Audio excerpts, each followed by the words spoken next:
आज हम अपना new chapter number 6 control and coordination करने जा रहे हैं, जिसमें आपका हमने जो लाइफ प्रोसेस पढ़े थे, यानी कि आपने न्यूट्रिशन रेस्पिरेशन जो पढ़े थे, उनमें अब वो प्रक्रियाएं तो उसमें लाइफ प्रोसेस में हो गई थी, लेकिन उनको कंट्रोल जो करेगा और कोऑर्डिनेट करेगा, यानी कि अच्छे तरीके से चलाने का जो काम करेगा।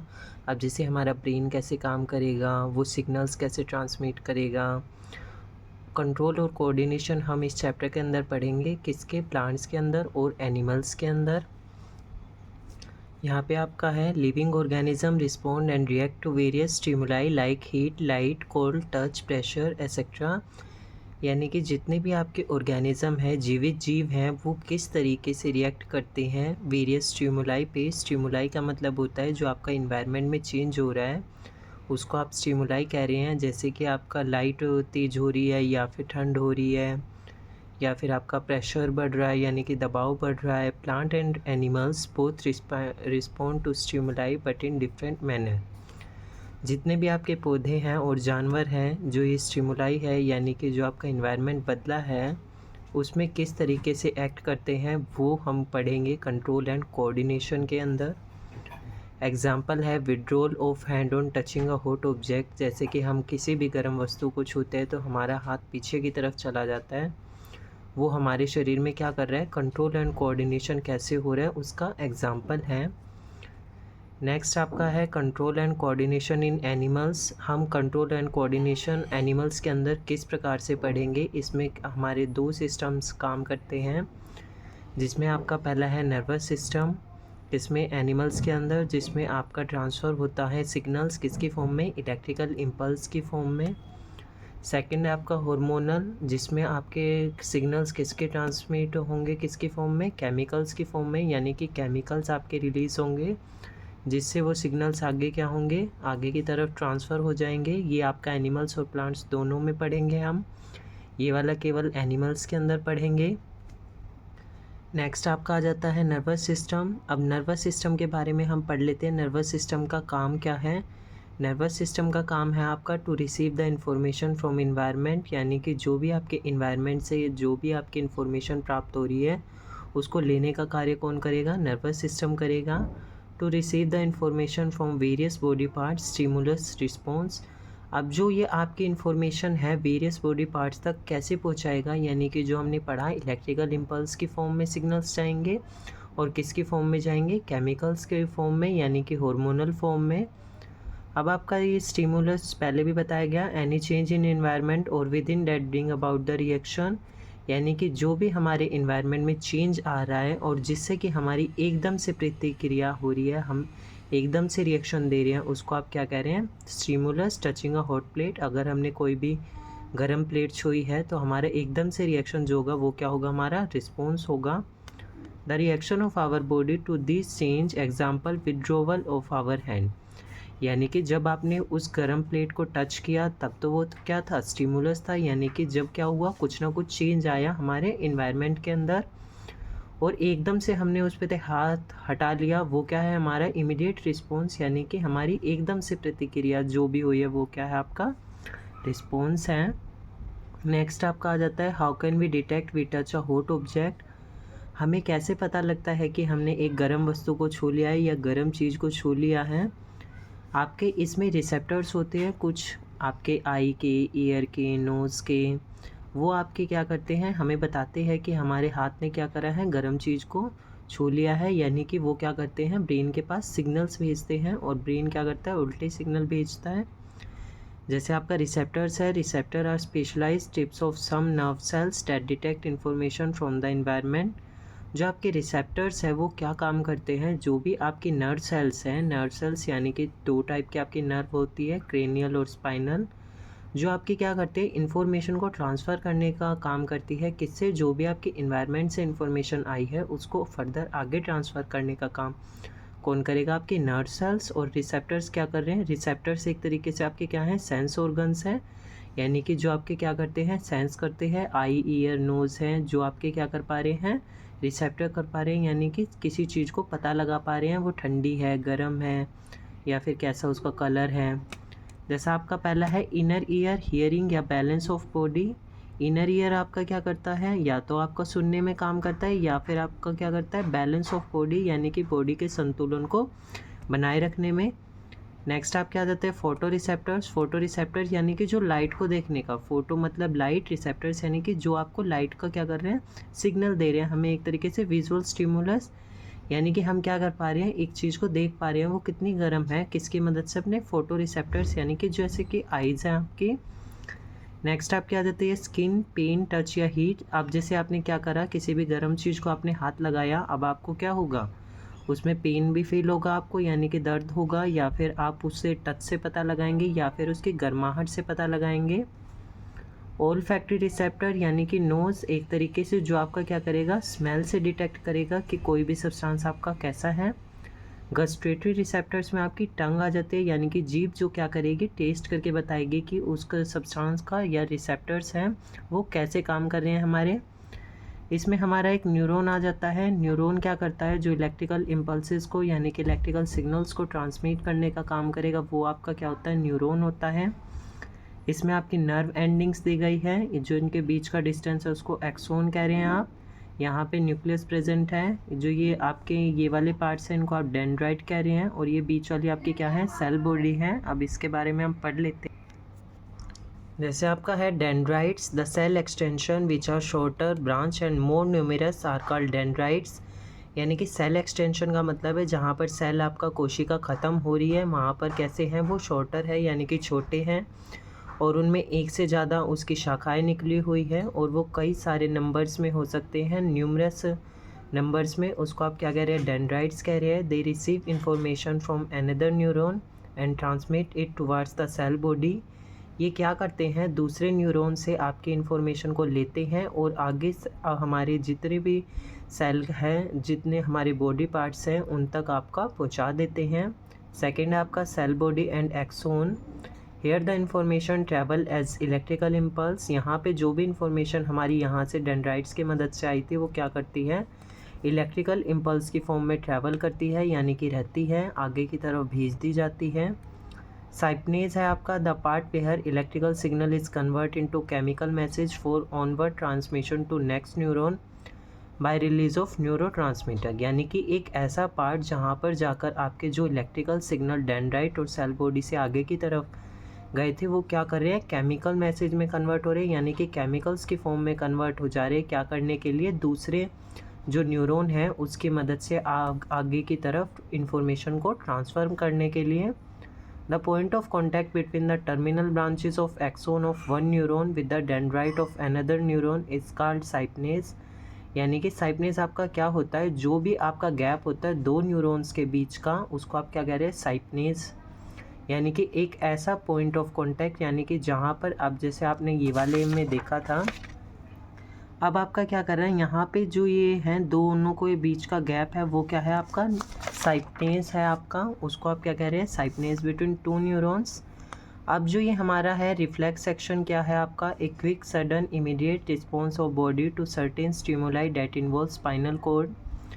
अब जो आपकी एकदम से प्रतिक्रिया है, इमीडिएट रिस्पॉन्स, यानी कि जो एकदम से हमने क्या करा था, गर्म चीज़ से अपना हाथ हटाया था और स्टिमुलाई ने जैसे कि इन्वायरमेंट ने उस पर एक्ट किया था और हमने उस पर क्या रिएक्शन दी थी, वो क्या था आपका रिस्पॉन्स था, और उसको आप क्या कह रहे हैं, रिफ्लेक्स एक्शन। जैसे एग्जांपल है आपका विड्रॉल ऑफ हैंड, यानी कि आपने हाथ हटा लिया।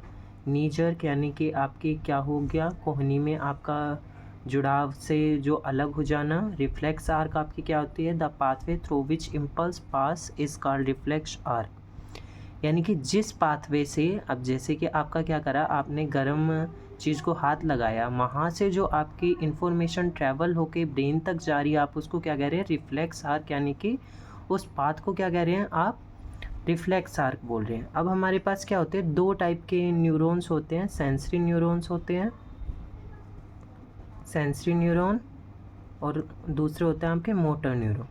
सेंसरी न्यूरॉन तो वो होते हैं जो आपके बॉडी पार्ट से लेके ब्रेन तक क्या करते हैं, इन्फॉर्मेशन को ट्रांसमिट करते हैं। और मोटर न्यूरॉन आपके वो होते हैं जो ब्रेन से आपका जो रिएक्शन आएगा, अब जैसे ब्रेन के पास इन्फॉर्मेशन चली गई, अब ब्रेन क्या रिएक्शन देगा वो आपका बॉडी पार्ट तक पहुंचाना वो कौन करता है, आपका मोटर न्यूरॉन। जैसे आप यहाँ पे देख सकते हैं, स्टिमुलस है यानी कि कोई भी हमारी गर्म चीज़ है उस पे हमारी स्किन ने क्या करा, यानी कि हमारे हाथ ने क्या करा, रिसेप्टर ऑर्गन है, यानी कि जिससे हम पता लगाते हैं, डिटेक्ट करते हैं कोई भी चीज़ गर्म है या ठंडी है। रिसेप्टर ऑर्गन यानी कि स्किन हमारी त्वचा है। अब उसमें क्या करा, सेंसरी नर्व्स ने क्या करी, उस इन्फॉर्मेशन को जो बॉडी पार्ट्स पे इन्फॉर्मेशन आई थी यानी कि स्किन के जरिए, उसने क्या करा, स्पाइनल कॉर्ड तक भेजा। यानी कि एक तरीके से स्पाइनल कॉर्ड आपका क्या कर रहा है, ब्रेन और स्पाइनल कॉर्ड आपका अलग अलग होता है। जो स्पाइनल कॉर्ड है, स्पाइनल कॉर्ड एक तरीके से जैसे आप क्या करता है, मालिक होता है, मालिक क्या करता है, पहले एक बंदे को ट्रांसफ़र करता है इन्फॉर्मेशन, फिर वो क्या करता है, जो वो एक पर्टिकुलर बंदा है वो क्या करता है, आपका आगे की तरफ इन्फॉर्मेशन ट्रांसमिट करता है। वैसे आपका क्या करता है, स्पाइनल कॉर्ड काम करता है। स्पाइनल कॉर्ड को सारी इन्फॉर्मेशन जाती है और फिर वो क्या करता है, ब्रेन तक ट्रांसमिट करता है। और ब्रेन में क्या प्रेजेंट थी, वो मोटर नर्व्स है। अब वो मोटर नर्व्स क्या कर रही है, वहाँ से कोई रिएक्शन दे रही है। जो वो रिएक्शन देगी वो क्या करेगी, अफेक्टिव ऑर्गन यानी कि जो हमारा हाथ है, अब वो क्या कर गया, रिस्पॉन्स कर गया, यानी कि उसने हाथ क्या कर लिया, पीछे हटा लिया। वैसे ये आपका कंप्लीट कैसे काम करता है, ये रिफ्लेक्स आर्क का आपका क्या है, पाथ है, ये ऐसे आपका काम करेगा। अब रिस्पॉन्स के आपके टाइप आ जाते हैं, यानी कि अब आपका रिस्पॉन्स है, अब आपने एकदम से रिस्पॉन्स दिया है या फिर आपने टाइम लिया है रिस्पॉन्स में, वो भी आपके कितने टाइप के, 2 टाइप्स के होते हैं, वॉलंटरी एक्शन और इनवॉलंटरी एक्शन। वॉलंटरी एक्शन आपके वो होते हैं, the action which requires thinking and are performing consciously, यानी कि ऐसी प्रतिक्रियाएं जिसमें हमें दिमाग लगाना पड़ता है, और परफॉर्मिंग कॉन्शियसली यानी कि जिसमें आपका संज्ञान की ज़रूरत होती है, यानी कि आपके माइंड को सोचना पड़ता है कुछ टाइम के लिए डिसीज़न को लेने के। एग्जाम्पल है आपके जैसे टॉकिंग, राइटिंग। अब आप बोलने से पहले सोचेंगे कुछ ना कुछ, यानी कि आपका क्या है, दिमाग काम कर रहा है वहाँ पे। राइटिंग है, लिखने से पहले सोचेंगे आप। सेकेंड है आपके इनवॉलंटरी एक्शन। इनवॉलंटरी एक्शन जिस पे हमारा कंट्रोल नहीं होता है, these are automatic response which are not under the control of brain, यानी कि ऐसे एक्शन है जिस पे हमारा ब्रेन कंट्रोल नहीं कर पाता, यानी कि एकदम से होने वाले जो आपके रिस्पॉन्स है, जैसे हार्ट बीट है आपकी एकदम से तेज़ हो रही है, या फिर उल्टी आना, वॉमिटिंग, आपकी ब्लड प्रेशर बढ़ जाना। थर्ड के टाइप के आपके हैं reflex action, it is control by spinal cord, यानी कि स्पाइनल कोड के द्वारा ये क्या कर लिए जाते हैं, कंट्रोल कर दिए जाते हैं। Withdrawal of hand on touching hot object, यानी कि आपने क्या करा था, गरम चीज़ से हाथ हटा लिया था जब उस पर आपने क्या करा था, छुआ था उसको। अब आपका ह्यूमन नर्वस सिस्टम है। ह्यूमन नर्वस सिस्टम आपका 2 टाइप्स का होता है मेन, सेंट्रल नर्वस सिस्टम और पेरिफेरल नर्वस सिस्टम। अब सेंट्रल नर्वस सिस्टम आपका क्या होता है, अब जैसे आपने क्या होता है, बॉडी का एकदम का सेंटर का पार्ट, यानी कि जहाँ पे आपका क्या है, आपका ब्रेन और स्पाइनल कोड प्रेजेंट है। यानी कि अगर बॉडी को 2 हिस्सों में डिवाइड कर दिया, अब जैसे ये बॉडी है हमारी, इसको हमने क्या करा, बीच का जो सेंटर का पार्ट है जहाँ पे आपका ब्रेन और स्पाइनल कोड प्रेजेंट है, स्पाइनल कोड यानी कि जो हमारी ये हड्डी है बीच वाली, वो प्रेजेंट है, उसमें क्या आते हैं, सेंट्रल नर्वस सिस्टम में आते हैं ब्रेन और स्पाइनल कोड। ब्रेन के फर्दर 3 टाइप्स है, फोर ब्रेन, मिड ब्रेन और हिंड ब्रेन। स्पाइनल कोड क्या कर रहा था, जो आपका एक क्या कर रहा था, ब्रेन तक इन्फॉर्मेशन को ट्रांसफ़र करता है, या ब्रेन को जो भी काम करवाना होता है बॉडी पार्ट से, वो क्या करेगा, स्पाइनल कोड को बताएगा, और स्पाइनल कोड आगे क्या करेगा, मैसेजेस ट्रांसमिट करेगा। पेरिफेरल नर्वस सिस्टम, पेरिफेरल का मतलब होता है आपका पेरीफेरीज पे, यानी कि जो ये तो आपके सेंटर में प्रेजेंट है, और जो सेंटर के साइड में प्रेजेंट है वो क्या कह रहे हैं आप, पेरीफेरीज पे, यानी कि एक तरीके से धुरी पे जो प्रेजेंट है उसको आप क्या कह रहे हैं, पेरिफेरल नर्वस सिस्टम। अब पेरिफेरल नर्वस सिस्टम के भी फर्दर 2 टाइप्स है, क्रेनियल नर्व्स और स्पाइनल नर्व्स। क्रेनियल नर्व्स का मतलब होता है आपकी ऐसी नर्व्स जो आपकी क्या करती हैं, जो आपकी ब्रेन से अराइज हो रही है, यानी कि जिसकी इन्फॉर्मेशन आपको कहाँ से मिल रही है, आपके ब्रेन से मिल रही है, वो क्या है आपकी क्रेनियल नर्व्स, यानी कि जो सीधी इन्फॉर्मेशन ट्रांसमिट कहाँ से होकर आ रही है, ब्रेन से। स्पाइनल नर्व्स क्या कर रही है, जो आपकी स्पाइनल कोड से अराइज होते हैं, यानी कि स्पाइनल कोड क्या कर रहा है, इन्फॉर्मेशन दे रहा है आगे बॉडी पार्ट्स को क्या करने के लिए, अपने फंक्शन को परफॉर्म करने के लिए। अब ये पार्ट है, अब आपके ये भी नर्व्स हैं, आपकी नर्व्स भी क्या होती है, 2 टाइप की होती है, ये इसके ही फर्दर पार्ट्स हैं। अब आपकी नर्व्स हैं, नर्व्स क्या करती है, नर्व्स एक तरीके से आपकी नर्व क्या होती थी, नर्व जो आपकी क्या कर रही है, सिग्नल्स को ट्रांसमिट कर रही है। अब ये नर्व्स भी आपकी कैसी होती है, 2 टाइप की, सोमेंटिक और ऑटोनोमिक। सोमेंटिक यानी कि जो वॉलंटरी हैं, जो हमने अभी पढ़ी थी, वॉलंटरी जिन पे हमारा क्या होता है, कंट्रोल करते हैं हम जिनको, एक तरीके से जैसे टॉकिंग और राइटिंग हो गया, यानी कि हम बोलने से पहले सोच रहे हैं कुछ ना कुछ, या लिखने से पहले सोच रहे हैं, जिस पे हमारा कंट्रोल हो सकता है। ऑटोनॉमिक यानी कि जो इनवॉलंटरी है, जिन पे हमारा कोई भी कंट्रोल नहीं होगा, जो एकदम से होने वाले रिस्पॉन्स है, जैसे कि आपका हार्ट बीट बढ़ गई या फिर ब्लड प्रेशर बढ़ जाना। अब ये आपका क्या है, ऑटोनॉमिक नर्वस सिस्टम की भी फर्दर 2 टाइप्स है, सिंपैथेटिक और पैरासिम्पैथेटिक। सिंपैथेटिक में क्या होता है, आपको एनर्जाइज होती है। अब जिससे आपके क्या लगा है, अब आपने देखा आपके पीछे डॉग लग गया यानी कि कुत्ता लग गया, तो आपने देखा कि एकदम से आपकी बॉडी क्या हो रही है, एनर्जाइज हो रही है, यानी कि हमारी बॉडी के अंदर क्या आ रही है, एनर्जी आ रही है। वो क्या है, सिंपैथेटिक नर्वस सिस्टम। अब इसमें क्या हो जाता है, अब जैसे बॉडी एनर्जाइज कर गई, अब मान लिया आपको गुस्सा आ रहा है, आपने क्या देखा, आपकी एकदम से पुतलियों का साइज क्या हो गया, बढ़ जाता है। यानी कि आपको गुस्से में क्या हो जाता है, आँख देखना और आप वैसे सिंपल होगी तब देखना, उसमें फ़र्क होगा। अब जैसे क्या होगा, इसमें हार्ट बीट बढ़ जाना, यानी कि आपकी एकदम से हार्ट बीट बढ़ रही है, या फिर सैलिवेशन यानी कि आपका मुँह का टेस्ट बदल जाना, या फिर ब्लड प्रेशर का भी आपका इसमें इंक्रीज़ हो सकता है। पैरासिम्पैथेटिक आपका वो सिम्पैथेटिक होता है जिसमें आपकी क्या करती है, अब जैसे आप क्या करना स्टार्ट कर दिया, आप लेट गए, आपकी बॉडी क्या होगी, रिलैक्स होगी, यानी कि रिलैक्स में जो भी आपका नर्वस सिस्टम लग रहा है। अब इसमें आपकी पुतलियों का साइज़ क्या होगा, जब आप आराम कर रहे हैं पुतलियों का साइज़ क्या है, वो एकदम से छोटा है, यानी कि अब इसमें गुस्से में आपकी क्या होगी, वो बड़ी होगी, तो इसमें क्या है, छोटी है। अब हार्ट बीट क्या हो सकती है, डिक्रीज़ हो सकती है, यानी कि अब आप शांति से लेटे हुए कुछ नहीं सोच रहे, तो आपकी हार्ट बीट क्या होगी, नॉर्मल रेट पे चलेगी। लेकिन अगर आपको गुस्सा आ रहा है तो वो क्या होगी, तेज़ से चलेगी। नेक्स्ट आपका आ जाता है ह्यूमन ब्रेन। अब ह्यूमन ब्रेन के 3 टाइप हैं, फोर ब्रेन, मिड ब्रेन और hind brain. Brain is the most coordinating part of the body, यानी कि ब्रेन है, आपका दिमाग है सबसे कोऑर्डिनेट करने का, यानी कि जो भी आपके मैसेजेस को ट्रांसमिट करना है उसको काम करने का काम कौन करेगा, ह्यूमन ब्रेन। अब ह्यूमन ब्रेन में भी 3 टाइप्स है, फोर ब्रेन के अंदर आपके सेरिब्रम, थैलेमस और हाइपोथैलेमस। अब फोर ब्रेन का काम क्या होता है आपका, यानी कि जो भी आप सोच पा रहे हैं किसी भी चीज़ के बारे में, किसी भी वस्तु के बारे में, वो क्या कौन का कंट्रोल करता है, आपका fore brain. Control voluntary action यानी कि जिस पे हम क्या कर पा रहे हैं, एक तरीके से कंट्रोल कर पा रहे हैं। टॉकिंग राइटिंग, जिसमें हमें सोचना पड़ रहा है करने से पहले। स्टोर इन्फॉर्मेशन, यानी कि जहाँ पे आपकी जो भी इन्फॉर्मेशन है, आपको जो भी आपके रिलेशंस है या फिर जो भी आप याद करते हैं वो भी मेमोरी से रिलेटेड है, यानी कि हमारे कॉग्निटिव डोमेन से, दिमाग से related. It is associated with hunger, यानी कि हमें कब भूख लग रही है, कब हमें भूख नहीं लग रही है, वो भी किसका कौन कंट्रोल करेगा, आपका फोर ब्रेन कंट्रोल करेगा। Receive sensory impulse from various part of body and integrates it, यानी कि जो भी हमारे सेंसरी इम्पल्स हैं, यानी कि सेंसरी ऑर्गन्स ने, जो भी हमारे आई ईयर नोज हैं, उन्होंने जो भी आगे आपका मैसेजेस ट्रांसमिट करेंगे बॉडी पार्ट्स तक, दूसरे बॉडी पार्ट्स तक, वो भी कौन कंट्रोल करेगा, आपका फोर ब्रेन कंट्रोल करेगा। मिड ब्रेन है, मिड ब्रेन के अंदर आपके इनवॉलेंट्री एक्शन को कंट्रोल करता है, जो हमारे बस में नहीं है, जैसे कि आपकी हार्ट बीट बढ़ जाना, ब्लड प्रेशर बढ़ जाना, या फिर आपको एकदम से गुस्सा आ।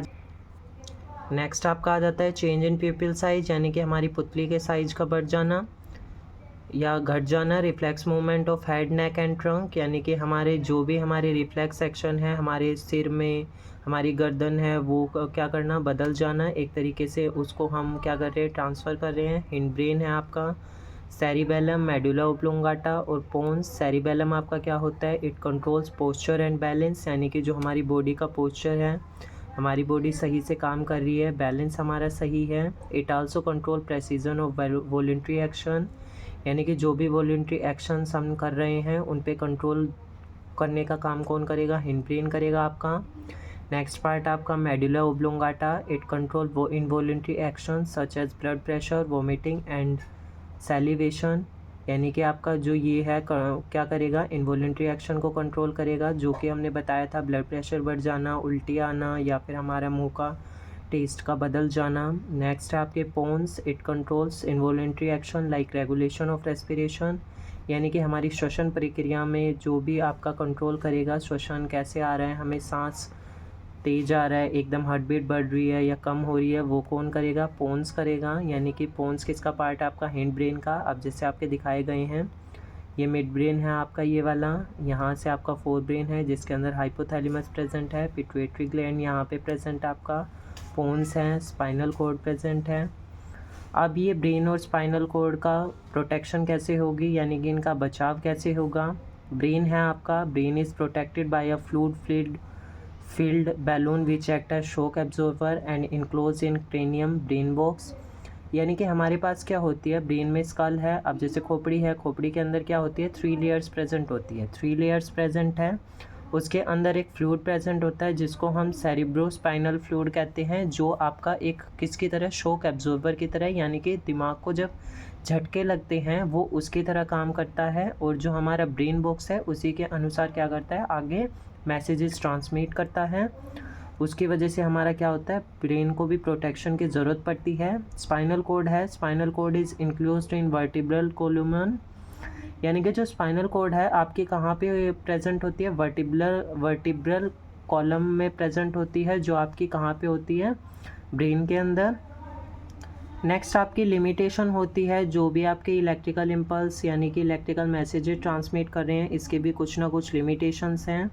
Electrical impulse will reach only to those cell which are connected by nervous system. Electrical impulse केवल वहाँ तक ही ट्रांसमिट करेगा मैसेज जहाँ तक उसका नर्वस सिस्टम वहाँ से कनेक्ट है। After generation and transmission at an electrical impulse the cell take some time to resets its mechanism. एक बार इलेक्ट्रिकल इम्पल्स की मदद से मैसेज पहुंचने के बाद सेल को दोबारा से कुछ ना कुछ टाइम लगेगा अपने आप को रीसेट करने के लिए, यानी कि अपने आप को दोबारा से कार्य योग्य बनाने के लिए, before transmitting another impulse.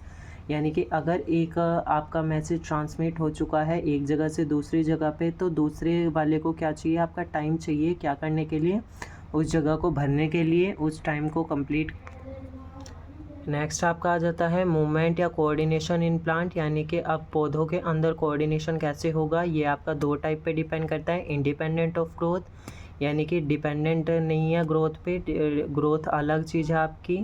Dependent on growth यानी कि जो आपका पोषण पे डिपेंड करेगा, यानी कि विकास पर डिपेंड करेगा। पहला आपका independent of growth, immediate response to stimulus, यानी कि जो एकदम से आपका क्या करेगा, अब जैसे आपका छोई मोई का पौधा होता है, एकदम से क्या करता है, अगर आप उसको टच कर देते हो तो एकदम से रिस्पॉन्स आएगा उसका, वो क्या कर लेता है, अपने पत्तों को बंद कर लेता है, यानी कि वो क्या दिखा रहे हैं, ग्रोथ उसमें नहीं डिटरमाइन करते हम, ग्रोथ पे डिपेंड नहीं करता वो। Plant use electrical chemical means to convey information from cell to cell. Plant क्या करते हैं, इलेक्ट्रिकल यानी कि इलेक्ट्रिक इम्पल्स का भी प्रयोग करते हैं और केमिकल फॉर्म का भी प्रयोग करते हैं, क्या करने के लिए, इन्फॉर्मेशन को एक जगह से दूसरी जगह पर ट्रांसफ़र करने के लिए, यानी कि एक सेल से दूसरे सेल तक पहुंचाने का काम कौन करेगा, इलेक्ट्रिकल सिग्नल भी करेंगे और केमिकल सिग्नल जो हार्मोन्स की फॉर्म में भी काम करते हैं। For movement to happen cells change their shape by changing the amount of water in them results in swelling और श्रिंकिंग ऑफ सेल। इस कार्य को करवाने के लिए आपके सेल्स क्या करते रहते हैं, अपनी शेप को यानी कि अपने आकार को बदलते रहते हैं जितना उसमें पानी प्रेजेंट होता है, जिससे कि वो फूल जाते हैं और एकदम से बंद हो जाते हैं। Example, dropping of leaves of touch me not plant on touching it, जैसे कि आपका टच मी नॉट प्लांट जो आपका क्या करता है, एकदम से अपने पत्तों को मुरझा जाता है, यानी कि बंद कर लेता है, एकदम श्रिंक हो जाते हैं। नेक्स्ट आप क्या आ जाते हैं, डिपेंडेंट ऑन ग्रोथ, यानी कि जो आपके विकास पर निर्भर करते हैं। This movement are tropic movement, directional movement in response to stimulus. ये ऐसे मूवमेंट है, ऐसी प्रक्रियाएं हैं जो आपकी ट्रॉपिक है, यानी कि डायरेक्शनल है, जो आपकी डायरेक्शन पे डिपेंड करते हैं। जिस डायरेक्शन में आपको लाइट मिलेगी या फिर पानी मिलेगा, उसी के अनुसार आपका क्या करेंगे, ये रिएक्शन करेंगे, उसी इन्वायरमेंट के अकॉर्डिंग अपने आप को क्या कर लेंगे, ढाल लेंगे। जिसमें आपका पहला है फोटोट्रोपिज्म, फोटो यानी कि नाम से जो लाइट की प्रेजेंस में करेंगे, जिसमें मूवमेंट आपका किसकी प्रेजेंस में होगा, लाइट की प्रेजेंस में। ट्रोपिज्म यानी कि movement, it is the movement of plant in the direction of light और towards the source of light.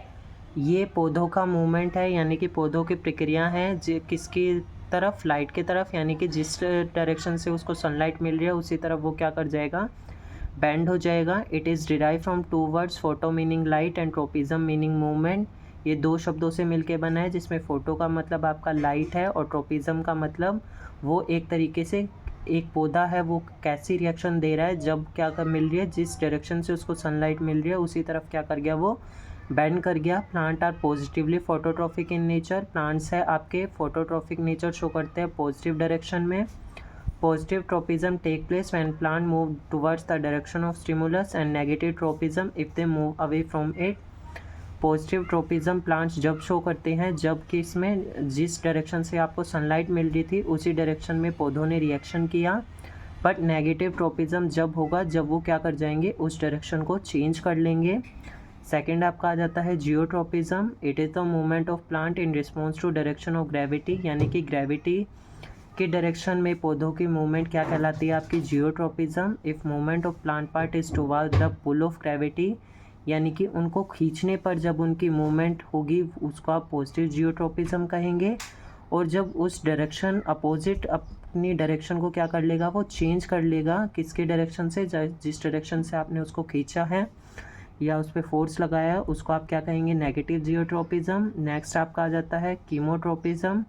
Chemotropism यानी कि कीमो मतलब केमिकल्स की प्रेजेंस में या केमिकल्स की टुवर्ड्स मूवमेंट जब पौधा करेगा उसको आप क्या कहेंगे, chemotropism. It is the movement of plant toward chemical stimuli, यानी कि जब उसमें केमिकल्स की मदद से आप क्या कर रहे हैं, मूवमेंट करवा रहे हैं, आपने केमिकल्स डाल दिए प्लांट्स के अंदर। The growth response is positive when it is directed towards the stimulus, जब वो एकदम से रिएक्शन कर रहा है उसी की तरफ जहाँ से उसको मिल रहा है। When the growth response is away from stimulus, यानी कि जब वो रिएक्शन नहीं दे रहा है तब क्या होगा, वो नेगेटिव कीमो।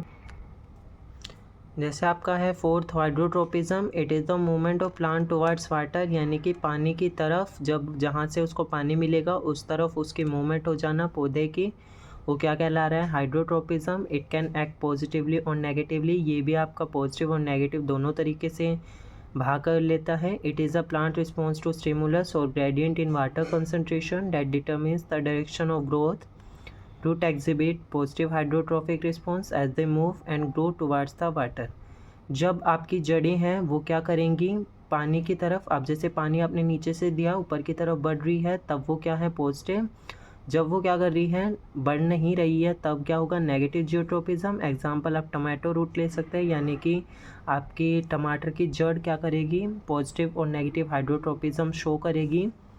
नेक्स्ट हमें क्या पढ़ने हैं, प्लांट हार्मोन्स पढ़ने हैं, यानी कि प्लांट अब किस टाइप के हार्मोन्स यूज़ करता है, क्या करने के लिए, अपनी ग्रोथ को करने के लिए, फलों को पकने के लिए या उनके विकास के लिए।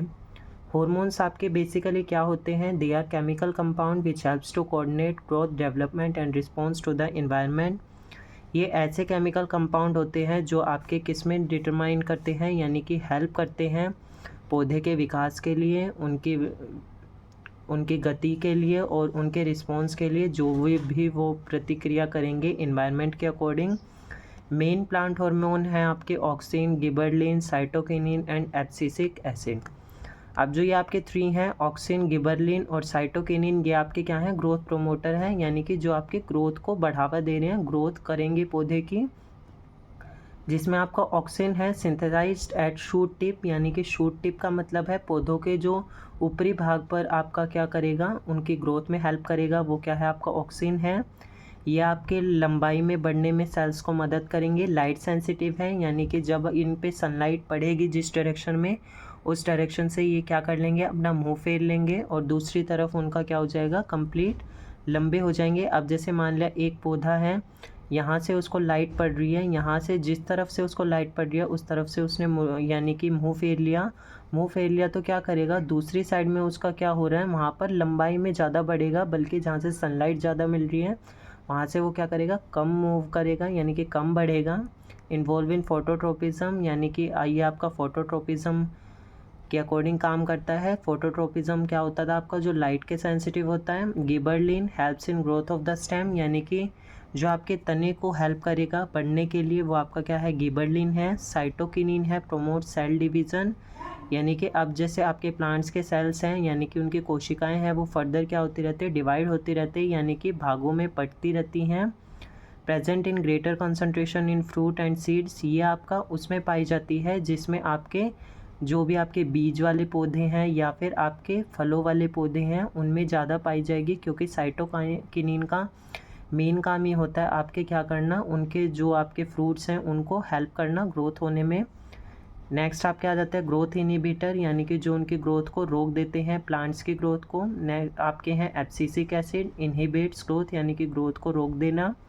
कॉज विलिंग ऑफ लीव्स, यानी कि आपका क्या करते हैं जब पौधे अपने या पेड़ अपने पत्तों को छोड़ देते हैं, यानी कि उनके पत्ते झड़ जाते हैं, वो क्या है, एब्सिसिक एसिड वहाँ पे प्रेजेंट है। स्ट्रेस हार्मोन, यानी कि एक तरीके से स्ट्रेस का काम करता है, तनाव का वाला हार्मोन कहते हैं आप। फिफ्थ आपका आता है इथाइलिन। इथाइलिन क्या करता है, राइपनिंग ऑफ फ्रूट, यानी कि जो आपके फल हैं उनका पक जाना क्या कहलाता है आपका, इथाइलिन वहाँ पर प्रेजेंट है, इसलिए क्या कर रहे हैं, फल जल्दी से पक रहे हैं। ओपनिंग ऑफ फ्लावर्स, यानी कि आपके पौधों का क्या करना, पौधों जो आपके फ्लावर्स हैं यानी कि आपके फूल हैं उनका खिल जाना क्या कहला रहा है, इथाइलिन की मदद से हो रहा है वो भी। नेक्स्ट आपके है hormones in animals. Hormones are the chemical substance which coordinate the activities of living organism and also their growth. Hormones आपके वो केमिकल सब्सटेंस है जो पौधों की गतिविधियाँ और उनके जो भी वो कार्य कर रहे हैं उनके बीच में संपर्क साधने का कार्य कौन करता है, और उनके विकास में जो मदद करता है वो क्या है, आपके हॉर्मोन्स हैं। अब हॉर्मोन्स आपके क्या होते हैं, 2 टाइप्स के होते हैं। अब यहाँ पे ये क्या है, आपके एंडोस्टाइन ग्लैंड है। एंडोस्टाइन ग्लैंड एक आपका एक्सोक्राइन ग्लैंड होता है। एक्सोक्राइन ग्लैंड में तो आपका क्या होता है, जैसे कि आपका ये एक एंडोसाइन ग्लैंड है, अब ये क्या कर रहा है, इसको टारगेट तक पहुंचना है। टारगेट तक पहुंचने के लिए इसके पास तो क्या होती है, ट्यूब होती है, बट एंडोस्टाइन ग्लैंड होते हैं उनको टारगेट तक पहुंचने के लिए उनके पास कोई ट्यूब्स प्रेजेंट नहीं होती। वो क्या करते हैं, हार्मोन सिक्रीट करते हैं। वो क्या करते हैं, ब्लड की सहायता लेते हैं क्या करने के लिए। अब जैसे एंडोस्टाइन ग्लैंड है वो क्या करेंगे, ब्लड की सहायता लेंगे क्या करने के लिए, अपने टारगेट तक पहुंचने के लिए, क्योंकि इनमें ट्यूब प्रेजेंट आपकी नहीं होती हैं। These gland secrete their product into the blood. ये क्या करते हैं, अपने जो ग्रंथियां हैं उनको ब्लड में डाल देते हैं और ब्लड क्या कर देता है, उसको टारगेट तक यानी कि बॉडी पार्ट्स तक पहुंचा दे।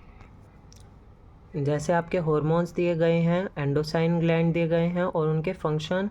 अब जैसे पहला आपका है थायराइड ग्लैंड। थायराइड ग्लैंड आपका क्या करता है, regulation of metabolism of carbohydrate, fat and protein. जो भी हमारे खाने के अंदर कार्बोहाइड्रेट है, फैट है, प्रोटीन्स हैं, क्या करता है, जब थायराइड ग्लैंड क्या करता रहता है, थायरोक्साइन हार्मोन को रिलीज़ करता रहता है। अब इसकी कमी से क्या होता है, हम क्या करते हैं, नमक लेते हैं। अब जैसे आयोडीन का नमक होता है, आयोडीन का नमक यानी कि नमक में क्या है, आपके जो आपका हम यूज़ करते हैं डेली बेसिस पे नमक, उसमें क्या होता है, आपका आयोडीन प्रेजेंट होता है। जब आयोडीन की कमी हो जाती है तो हमें क्या हो जाता है, थायराइड नाम की एक तरीके से गोइटर नाम की एक बीमारी होती है, वो हो जाती है, जिसमें हमारा क्या कर जाता है, घेंगा जिसको बोलते हैं आप, जिसमें हमारी गर्दन का पार्ट क्या कर जाता है, सूज जाता है। वहाँ पे क्या हो जाता है, ये ज़्यादातर उन एरियाज़ में होता है जो आपके हिली एरियाज़ में रहते हैं। बिकॉज अगर हम डेली बेसिस पर आपका जैसे काला नमक है या सेंधा नमक है उनका सेवन करेंगे तो हमें क्या होएगा,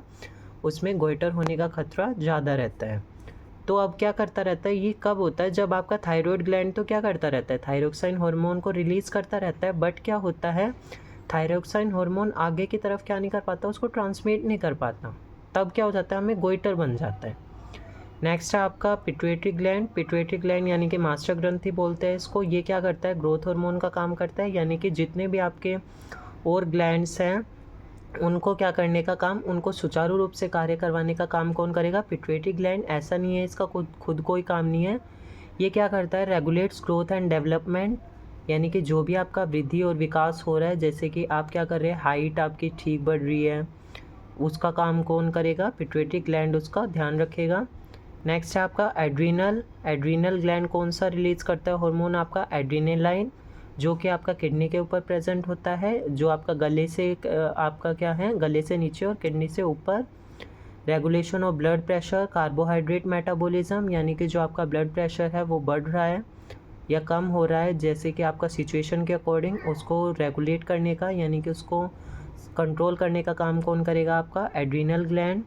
नेक्स्ट आपका आ जाता है पैनक्रियाज। पैनक्रियाज आपका कौन सा हार्मोन रिलीज़ करेगा, इंसुलिन, जो आपका ब्लड शुगर लेवल है यानी कि ब्लड के अंदर जो शुगर प्रेजेंट है उसको कम करने का और उसको रेगुलेट करने का, उसको कंट्रोल करने का काम कौन करेगा, पैनक्रियाज, जिसके लिए आप क्या करते हैं, इंसुलिन के आप इंजेक्शंस भी लेते हैं।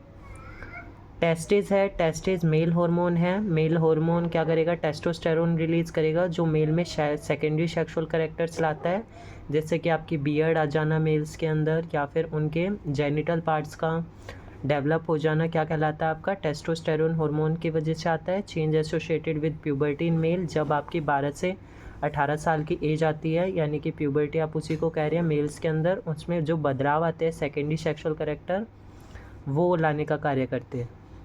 नेक्स्ट है आपका ओवरीज। ओवरीज क्या हार्मोन रिलीज़ करता है आपका? एस्ट्रोजन, जो कि आपकी फीमेल्स के अंदर क्या करते हैं? फिर सेकेंडरी सेक्सुअल कैरेक्टर्स लाने के लिए, यानी कि उनके अंदर जो भी आपके चेंजेस आएंगे जेनिटल पार्ट्स में या फिर और जो भी पार्ट्स में आपके चेंजेस आएंगे फीमेल्स के अंदर, वो क्या करेगा? ओवरीज आपका उसको कंट्रोल करेगा। अब ये आपका क्वेश्चन आता है, why use of iodised salt advisable, यानी कि आयोडीन वाले नमक की सलाह हमें क्यों दी जाती है? अभी जैसे कि हमने बताया उसकी वजह से क्या हो जाता है आपको? गोइटर रोग हो जाता है। Iodine stimulates the thyroid gland to produce thyroxine hormone.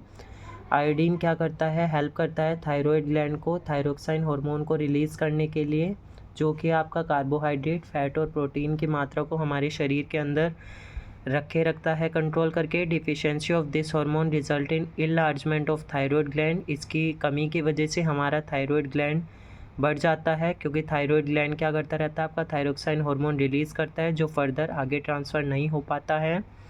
This can lead to goitre, जिसकी वजह से हमें एक घेंगा नामक बीमारी हो जाती है, जिसमें हमारी गर्दन का पार्ट सूज जाता है। Therefore iodise salt is advisable for normal functioning of thyroid gland. तो इसलिए हमें सलाह दी जाती है कि हम क्या करें, अपने थायरॉयड ग्लैंड को नॉर्मल उसको सही तरीके से काम करवाने के लिए हम आयोडीन वाला साल्ट को कंज्यूम करें या लें।